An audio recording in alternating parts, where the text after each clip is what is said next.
Hi girls, hope you've had a good day so far. First of all, I must say really lots of sorry because we didn't send a story yesterday. I don't know what happened. I think Nanny and Grandad must have been getting old and getting forgetful. But today we've got a story.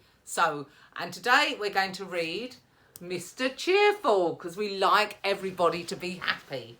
Okay, and cheerful means happy, doesn't it?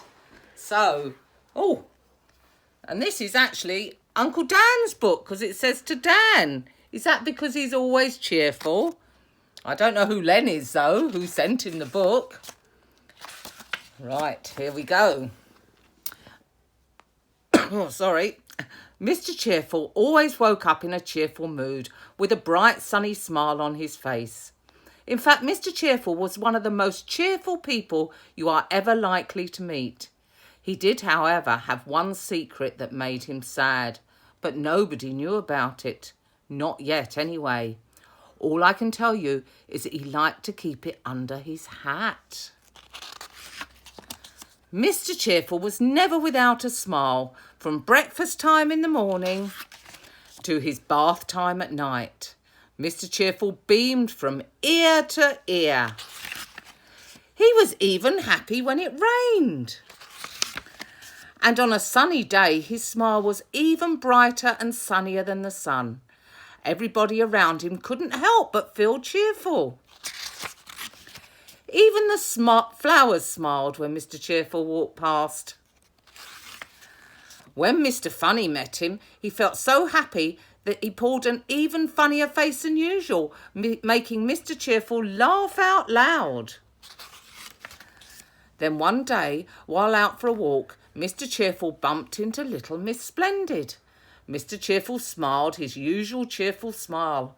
Little Miss Splendid began to smile, but then she stopped and looked sternly at Mr Cheerful. "How rude!" she exclaimed. "Young man, don't you know that you should raise your hat when you meet a lady?" For the first time in his life, Mr Cheerful lost his smile, and then he blushed bright red, but he still did not raise his hat. "You should be ashamed of yourself," cried little Miss Splendid. "Why won't you raise your hat?" "I'm too embarrassed," replied Mr Cheerful, blushing an even brighter red. "Without my hat on, I'm not very good looking, and that makes me sad." "Really?" asked little Miss Splendid. "Let me see." Mr Cheerful lifted his hat, and now I'll tell you what his secret was.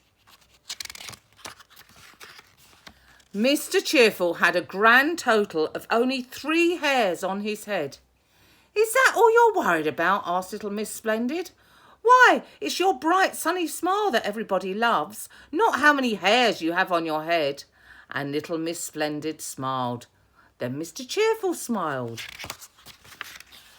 And ever since that day, he hasn't stopped smiling, and he is always quick to raise his hat to everyone he meets. And everyone he meets goes away feeling happy and cheerful, which leaves only one thing left to say. Hats off to Mr Cheerful. Well, that was quite a nice little story, wasn't it? I don't think I've read that before. Do you think it's a bit like Uncle Dan? Although he's got more than 3 hairs, hasn't he? He's got lots of curly hair at the moment and a moustache, which we think makes his nose look big, but don't tell him. Anyway, so that's that. And what we thought we'd do, because we understand that you're doing something about planets, and I know that Mummy loves planets and Grandad likes planets, so he's found something just off of YouTube that you may have seen or you may not have seen, all about planets. So if you want to look at that after this story, I hope you enjoy it. Okay, bye.